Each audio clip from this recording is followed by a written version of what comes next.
Some would say 26 questions about the Toronto Raptors is far too many. I am not one of those people. The Raptors might not have the buzz of the 76ers or Timberwolves, and they might not have the championship-caliber roster of the Houston Rockets or Oklahoma City Thunder, but their status in the very good but not great realm is what makes them interesting. The arguably absurd amount of questions that follow are meant to paint a picture of what it's like trying to compete without a LeBron James, James Harden or even Joel Embiid type on the roster, always in striking distance but never quite where you'd like to be. How will the Raptors' reimagined defense work? Our goal is to create more assisted baskets, assistant coach and offensive guru Nick Nurse told The Athletic's Eric Coreen, adding that the coaching staff wants more ball movement, better spacing and more players touching the ball. You don't have to be into XS&OS to have noticed the shift in the preseason. Almost everybody is launching three-pointers with abandon. Jonas Valanciunas is often stationed on the perimeter instead of parked in the paint, and DeMar DeRozan is looking to create for others more often. This is in line with every league trend, but it is a major shift for the Raptors. They had the best offense in the league through mid-January last season, and coach Dwayne Casey often deflected criticism of their approach by pointing to his personnel. If he had great passes at every position, he'd encourage them to play more like the San Antonio Spurs. If he had great three-point shooters up and down the roster, they'd fire away like the Golden State Warriors. DeRozan said at Media Day that this is a subtle change, akin to a new haircut. This is understating it. Toronto is acknowledging it needs to get out of its comfort zone. Given how poorly the old system translated to the playoffs, this seems wise.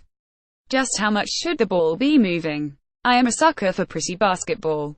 Aesthetically, I love teams that cut constantly, whip the ball around and keep defenses guessing. A coaching staff's job, however, is to win, not to look good.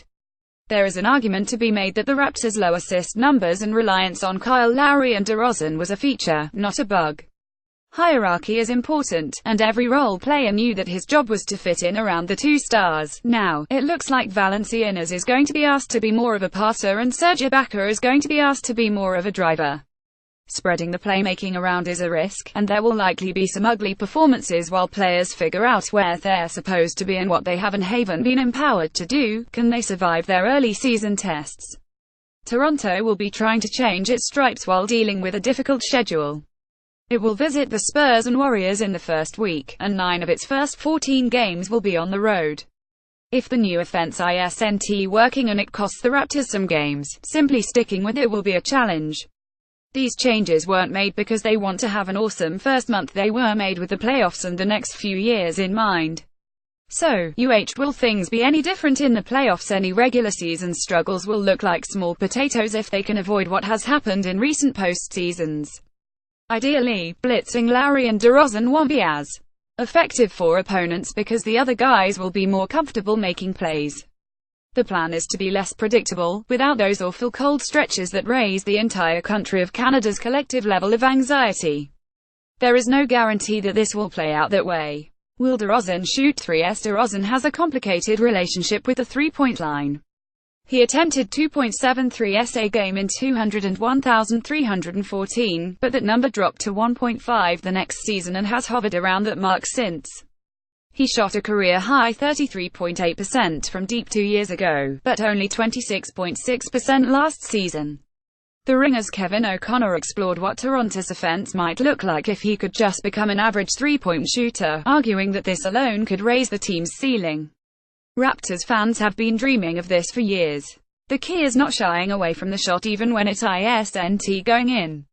DeRozan needs to keep his attacking mentality, but it would change Toronto's whole ecosystem if he could make opponents think twice about leaving him wide open on the perimeter. Who else will join the three-point shooting party? With the exception of backup center Jakob Poeltl, it appears everybody, even Valanciunas, has been given the green light when open and in rhythm.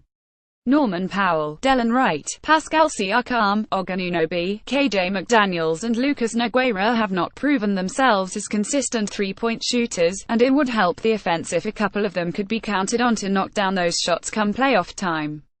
Can Valanciunas survive as they try to evolve? This isn't just about extending his range.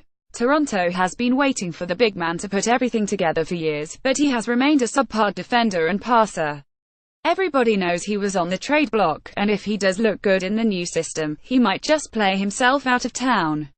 Is Lowry entering his Nash years? Lowry missed 22 games last year, but that shouldn't take away from how wonderfully he played before breaking his wrist. By embracing the pull-up three-pointer, the most important shot in today's game, and shooting it more efficiently than anybody, the three-time All-Star became even scarier in the pick-and-roll. This kind of evolution is how the clever 31-year-old can extend his prime until the end of the 3-year contract he signed this past off-season. Remember, Steve Nash left the Dallas Mavericks for the Phoenix Suns at 30, before he won his 2 MVP awards.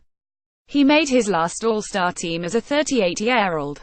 Are they tough enough? The Raptors need more oomph. Casey loves physical, defense-first players who make opposing teams uncomfortable. Especially after losing PJ Tucker in free agency, it is not clear that Toronto is going to be the type of team that can pull out wins the ugly way when its shots aren't falling. Will DeRozan become more of a facilitator? The Raptors have clearly asked him to do this, with Casey promising to use him more as a de facto point guard and challenging him to raise his assist rate. Given the attention that DeRozan draws with the ball in his hands, this makes all the sense in the world. It would be unwise, though, to expect him to transform into a Harden-like wizard overnight. Will DeRozan become a more reliable defender? My goodness, there are still so many questions about DeRozan, already an established star and one of the best shooting guards there is. But seriously, there is no reason why he shouldn't be a better defender. While he showed some positive signs late in the regular season, the agility, athleticism and footwork he shows on offense just has not been consistently visible on the other end.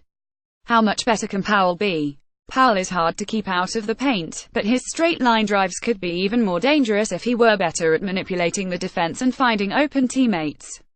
You have to love his athleticism, his defensive disposition and the way he battles bigger players, but there might be another level he can reach if he matures as a playmaker. How do they match up with the Celtics and Wizards? I'd argue the Celtics are more talented and the Wizards have a more solid starting five. To edge them, the Raptors need to be more cohesive all around, which leads us to, will the second unit still be awesome?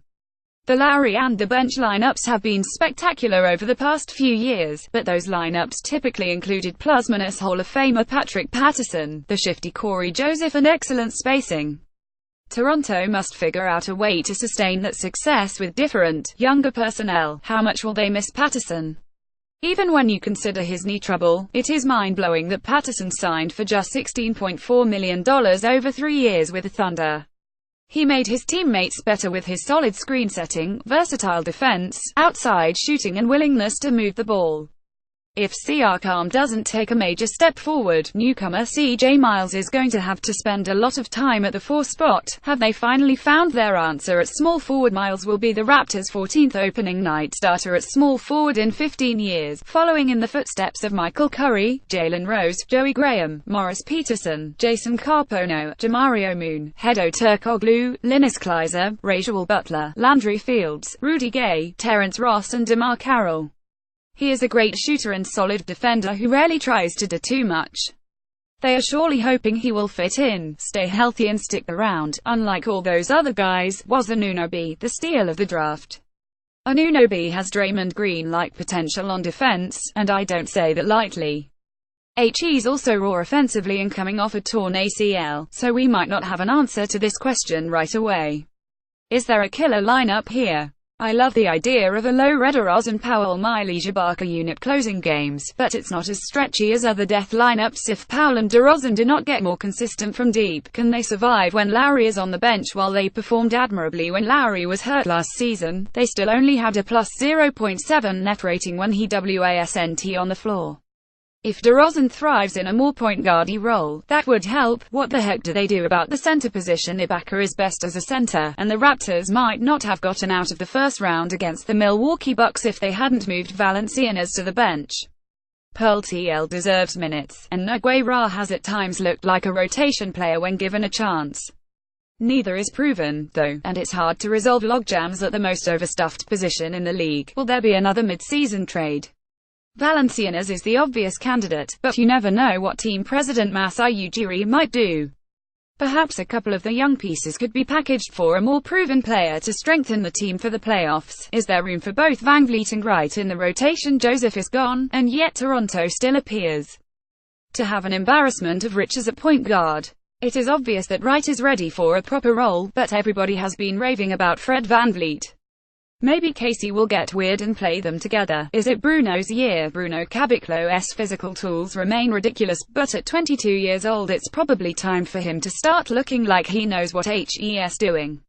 Raptors 905 coach Jerry Stackhouse thinks he has to grow emotionally and, most importantly, he has to play. Is McDaniels ready to be a rotation player? Remember all those incredible blocks and dunks from his rookie season? One still believe, can they at least put up a fight against Cleveland? Nobody expects them to win, but could the Raptors do to the Cleveland Cavaliers what the Bucks did to them if they cannot at least avoid blowouts and make Cleveland sweat? All these adjustments will seem inconsequential at the end of the season. What will people think about them? Okay, big picture stuff. As a non-contender, they will not be judged solely by how far they go in the playoffs.